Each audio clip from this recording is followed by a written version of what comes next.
we're going to briefly touch on the Industrial Revolution in the U.S. as well, just to kind of see the global effect of it.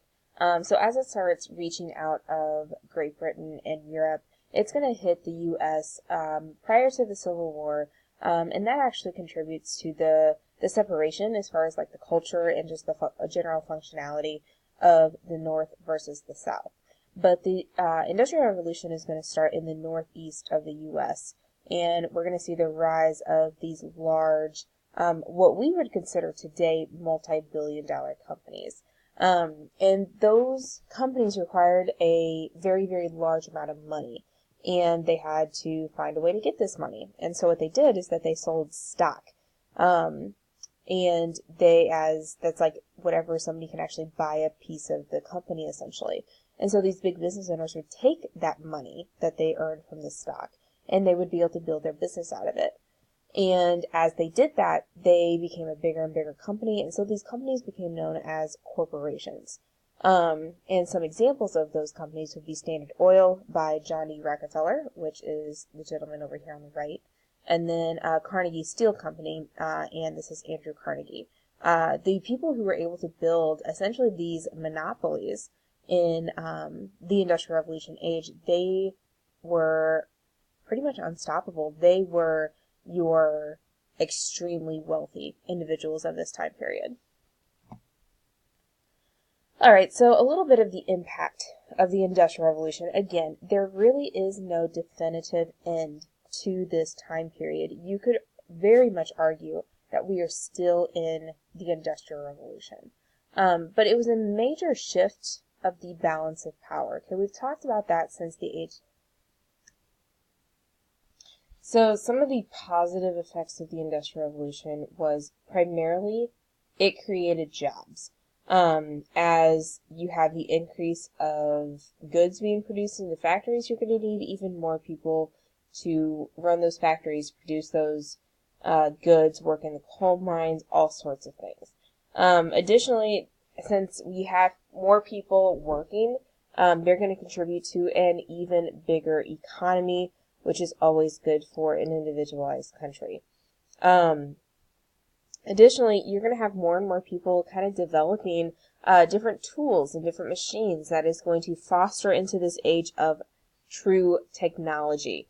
Now, in today's world, we think technology as your iPhone, the internet, actual modern technology. But technology is pretty much like anything that's new, anything that's mechanical, anything that's new. So things like the power loom, the water machines, like the water frame, any of that kind of stuff. It was new technology. Things that are going to raise the standard of living as well. And from the Industrial Revolution, we also get this major shift towards the modern employment setup that we have today. We have higher wages because of the Industrial Revolution. We have shorter working hours, and we have better working conditions. Before, everybody would get paid like the absolutely minimal amount.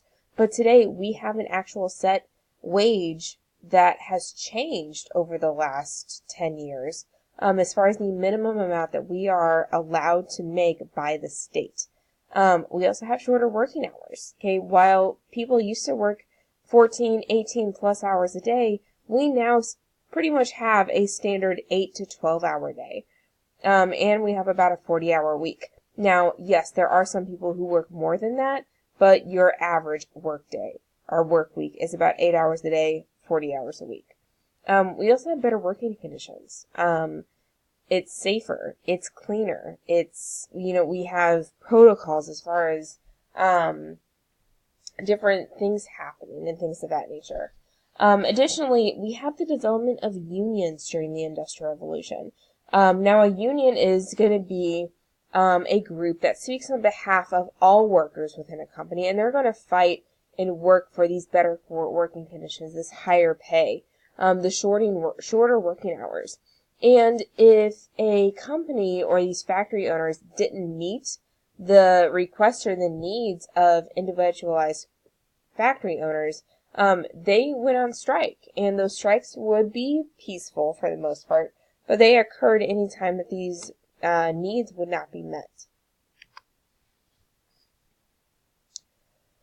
So as you have the development of the industrial revolution, you're also going to have the rise of unions and at the same time strikes, and these different schools of thought as far as how people believed the government should function and how the government should or should not interfere with different businesses.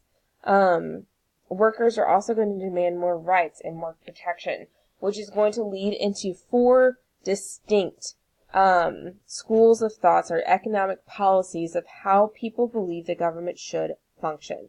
The first one is laissez-faire, which we have talked about before.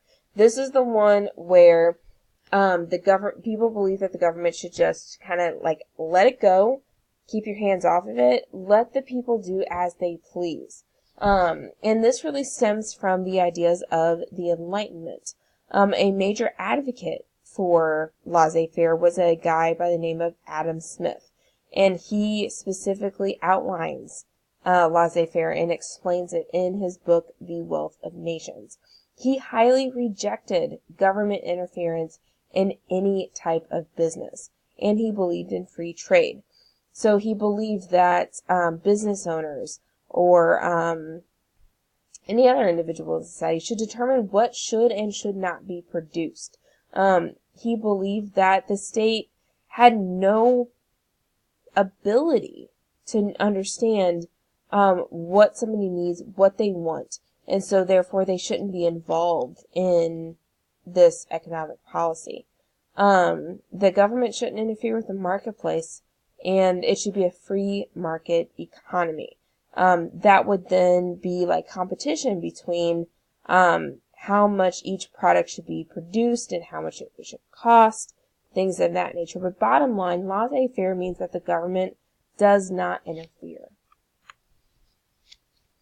The next policy is capitalism, which we have already discussed how capitalism is part of the American society. But this is where production is privately owned.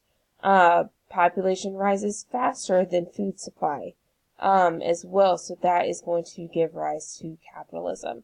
During the vocabulary, I also talked about how monopoly was actually created to point out the flaws of capitalism and kind of to like make fun of it. Little did the creator know that Monopoly would become a huge board game that was made into many different varieties. But basically people are destined to kind of be miserable. And the more property somebody owns, or the more goods somebody owns, the more power they have, which ties into imperialism. And the more and more wealthy one gets, the more poor another person is going to get. Next you have socialism. Okay, socialism was when the government should interfere with business affairs, pretty much the opposite of laissez-faire. And the government should be solely responsible for improving people's lives. They should help those who cannot afford to kind of get out of the situation that they're in. They believed in an end to poverty, and they believed in equality throughout society as well. And finally, we have communism. Communism was developed by a gentleman named Karl Marx in his book, The Communist Manifesto. He considered this to be extreme socialism or radical socialism. He believed that the idea of social classes, so the idea of having that middle, elite, lower, and upper class. He believed that these social classes were really the root problem of our society, and it caused a division among our society. And he believed that the Industrial Revolution had actually promoted this or enhanced this to the point where, hey, the wealthy are getting more and more wealthy, and the poor are getting more and more poor. And he believed that those social classes should pretty much be eliminated, and everything should be shared equally among the people.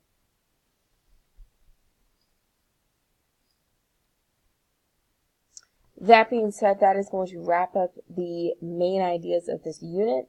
If you have any questions, be sure to email me. And a reminder that all 4 of your ed puzzles to finish your notes are due Tuesday, January 29th at midnight. Do not forget that. Make sure you complete anything else that has been assigned to you while I am gone Monday and Tuesday, and we will be quizzing yet this week over this unit. Again, any questions, shoot me an email, or you can save them for class tomorrow, and make sure you have all your notes done, and I will see you guys on Wednesday.